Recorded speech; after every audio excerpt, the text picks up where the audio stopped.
Exercícios. Então lá vamos nós de novo fazer mais um exercício. O enunciado diz o seguinte: determine o tipo de engrenamento para o par AB. Só temos engrenagens cilíndricas de dentes retos e todas têm adendo longo, ou seja, o K igual a 1. Então pede-se para calcular também a razão de contato epsilon entre as rodas A e a roda B. Notoriamente a roda A é bem menor do que a roda B. Então a roda A é o pinhão, a roda B é a coroa. São fornecidos ZA 15 dentes, ZB 51 dentes. Pelo fato delas estarem conjugadas, tem que ter o mesmo módulo. E esse exercício já forneceu X1 e X2. E veja, o X1 é igual a menos o X2. Então, logo de cara, você já tem a resposta de qual é o tipo de engrenamento. Sabemos também que o ângulo de pressão é igual a 20 graus. Presta atenção que nesse exercício não foi fornecida a distância real entre centros. A linha não consta no enunciado. Ficou ruim essa cota, né? Mas tudo bem, só para você já entender o que eu quis dizer. Mas eu sei que é possível calcular o A', porque esse exercício eu forneci para vocês os fatores de correção. Então, a gente pode proceder com os nossos cálculos. A fórmula para calcular a distância teórica entre centros é essa daqui. O enunciado nos proporciona os valores de todas essas variáveis, uma vez que nós temos o módulo e os respectivos números de dentes. Então, fica fácil demais calcular que o A é igual a 132 milímetros. E aí, turma, conforme a gente já constatou durante a leitura do enunciado, nesse exercício, nós não tivemos o beneplácito de recebermos diretamente no desenho técnico a distância real entre centros. E nesses casos, quando a gente não é contemplado com tal corroboração de quem criou o enunciado, a gente tenta calcular a distância à linha. Olhando a fórmula para o cálculo dessa distância à linha, a gente denota imediatamente que nós possuímos todas as variáveis para realizar essa determinação. Portanto, a gente constata que a distância real entre centros dos eixos rotativos é de 132 milímetros. Aqui, gente, se nós recorrermos ao algoritmo usado para decidir qual é o tipo de engrenamento, nós vamos descartar imediatamente o engrenamento do tipo V. Eu posso dizer isso com tranquilidade porque no engrenamento do tipo V, por definição, as distâncias A e a linha precisam ser diferentes. De tal forma que, nesse momento, nos restam apenas duas opções de engrenamento. Essas duas opções, o A é igual ao A'. São os engrenamentos 0 ou V0. E daí, o fiel da balança para a gente tomar essa decisão vai ser justamente a condição que a gente já detectou em relação aos coeficientes de deslocamento das ferramentas do pinhão e da coroa. Esses coeficientes são vulgarmente e respectivamente conhecidos como X1 e X2. E aí, como X1 é igual a menos o X2, o tipo de engrenamento desse exercício só pode ser o V0. Vejam, por favor, que em menos de 3 minutos de resolução do exercício, eu já descobri 2 vezes qual é o tipo de engrenamento. Então, a gente não precisaria seguir nessa mesma linha de raciocínio do algoritmo de identificação, porque já bastam essas duas constatações que a gente acabou de fazer, não é verdade? Por outro lado, como a gente está começando nessa jornada dessa parte da matéria, eu vou seguir fazendo os cálculos convencionais, até mesmo para a gente treinar a resolução de problemas desse tema e também para a gente exercitar os conceitos que aprendemos no nosso referencial teórico. Então vamos debater sobre a questão do Z mínimo. Nesse exercício, com os dados que nós temos disponíveis, eu vou te fazer a seguinte pergunta. Nós conseguimos calcular a relação de transmissão I? A gente conhece os números de dentes do pinhão e da coroa, então a resposta para essa pergunta é claro que sim. Portanto, a gente vai usar a fórmula do Shigley para calcular o Z mínimo. Agora, tendo em perspectiva essa fórmula para o cálculo do número mínimo de dentes para que não haja interferência entre os dentes conjugados de um par de engrenagem, nós precisamos das seguintes variáveis. O K, que dá conta sobre o tipo de adendo, e a gente sabe se for adendo longo, o valor do K é 1. Se o adendo for curto, o valor do K é 0,8. E no nosso caso, as rodas dentadas do exercício têm adendo longo. A gente também precisa do ângulo de pressão alfa, que no nosso enunciado consta como seno 20 graus. E por fim, a gente precisa da relação de transmissão I, que vai ser calculada como sendo Z2 sobre Z1. Então, vamos para cima e determinar o Z mínimo. Olha só, a relação de transmissão I vai ser 51 dentes dividido por 15 dentes. E o resultado é 3,4. E com esses valores todos que nós já conhecemos, a gente substitui na fórmula do Z mínimo e constata que o pinhão precisa de, no mínimo, 16 dentes para não ter interferência. E aí, turma, eu aproveito para reforçar a regra do arredondamento, que nós devemos sempre arredondar o cálculo do Z mínimo para o primeiro número inteiro maior ou igual ao resultado dessa equação. Portanto, com todas essas referências numéricas obtidas até aqui, é imperativo constatar de uma vez por todas que temos evidências mais do que suficientes para sacramentar que se trata de um engrenamento V0. Daí, a segunda parte do exercício requer que seja calculada a razão de contato, que também é conhecida por grau de recobrimento. Então, turma, eu vou relembrar vocês de quais são as equações envolvidas no cálculo do epsilon. Tá aí. Esse slide é um slide que vocês já viram em videoaulas passadas, tá? Inclusive, a numeração do slide não é sequencial, né? Porque eu peguei um slide de uma aula anterior, tá legal? E aproveitando, já que tem algumas equações nesse slide, eu quero comentar com vocês um negócio importante. Essas e todas as outras fórmulas que apareceram nas aulas da playlist de Elemento de Máquinas 2 devem constar no formulário de vocês. Eu digo isso porque em Elemento de Máquinas 1 eu criei e disponibilizei na página da disciplina os formulários e o tabelário. Agora, em Elemento de Máquinas 2, é função de vocês fazerem o próprio formulário, hein? Eu faço isso para estimular a evolução da espécie, né? E tornar vocês cada vez mais responsáveis, mais independentes e mais autônomos. Então vamos lá.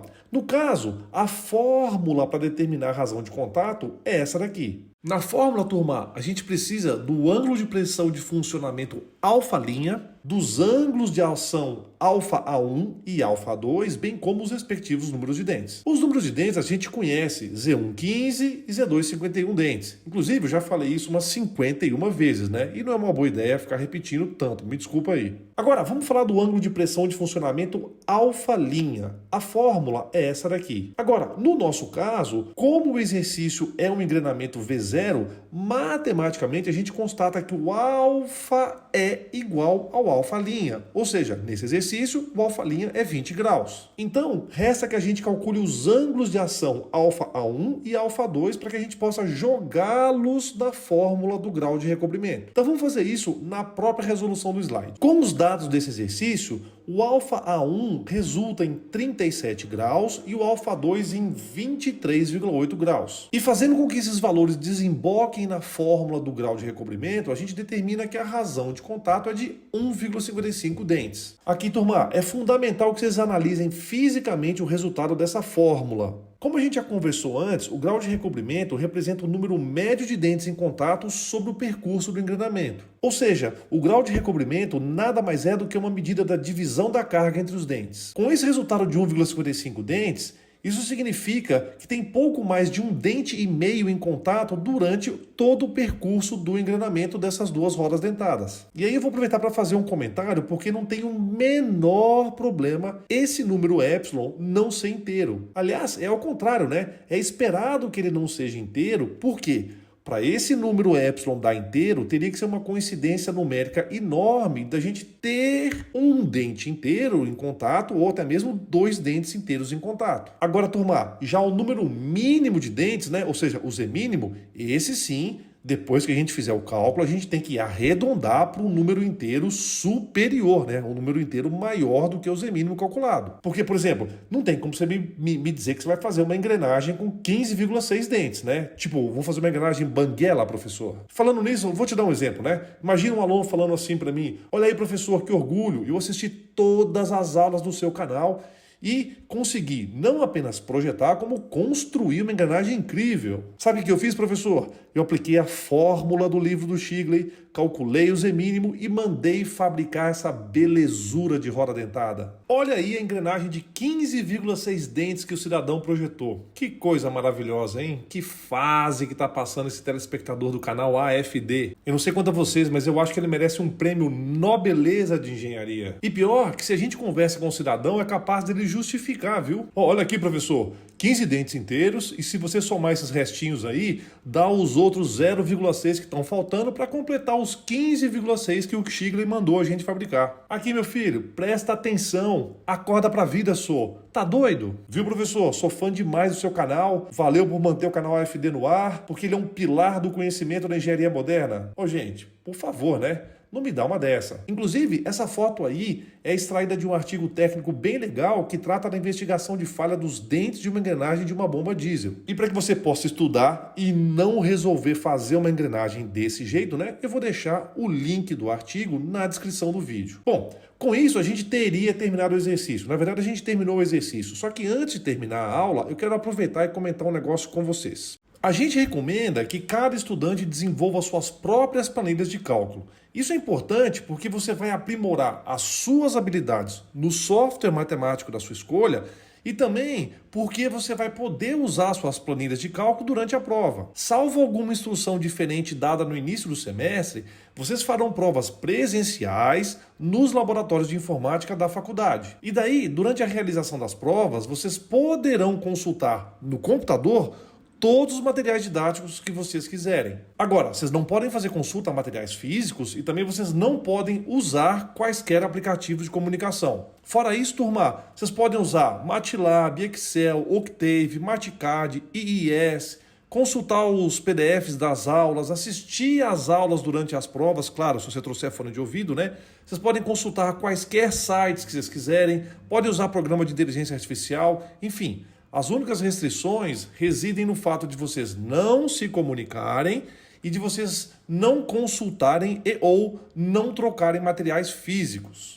Talvez eu até me arrependa ou tenha que mudar as instruções sobre softwares de inteligência artificial, né? Mas por enquanto, ChatGPT nenhum faz as minhas provas. E por favor, tá, turma? Não é que eu tô assustando vocês ou ameaçando vocês de forma alguma, tá? É que na verdade as provas não envolvem somente cálculo, né? Elas envolvem raciocínio crítico, conhecimento integrado de disciplinas previamente cursadas em engenharia mecânica e, claro, né?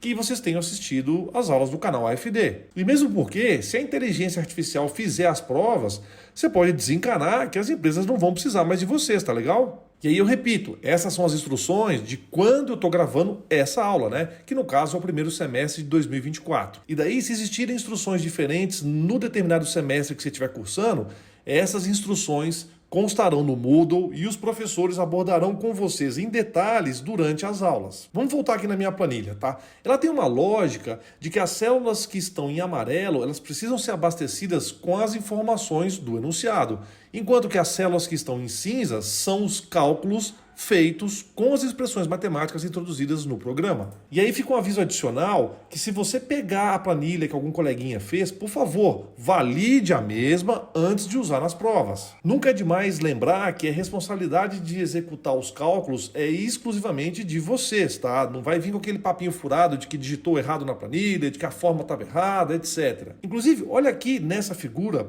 como esse exercício que a gente acabou de resolver aqui manualmente, né? Como é que ele caiu numa prova que foi aplicada via Moodle? É claro que por conta da resolução que eu estou usando para fazer essa aula, as letras ficaram um pouquinho pequenas, né? Mas durante a prova vocês podem dar zoom, vocês podem aumentar a letra, vocês podem fazer diversas consultas. Então dá para vocês terem uma noção de como os exercícios são implementados, tá?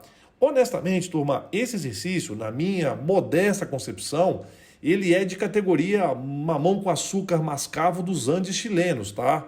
Esse é um exercício muito fácil, ele é só um exercício de preparação. Mas ele já caiu numa prova nos primórdios aí. Daí a minha sugestão é que vocês consultem as listas de exercício, porque normalmente os exercícios que são aplicados nas provas, né, eles são muito mais elaborados que esse. Por outro lado, né, a gente está numa fase dos nossos estudos que a gente está começando a playlist de Elemento de Máquinas 2. Então, esses são os exercícios que momentaneamente a gente consegue fazer. Voltando aqui na minha planilha, vejam que nesse caso que está mostrado na tela, eu abasteci as células em amarelo com os dados do nosso enunciado. Portanto, eu consigo perceber que eu acertei os cálculos que eu fiz manualmente.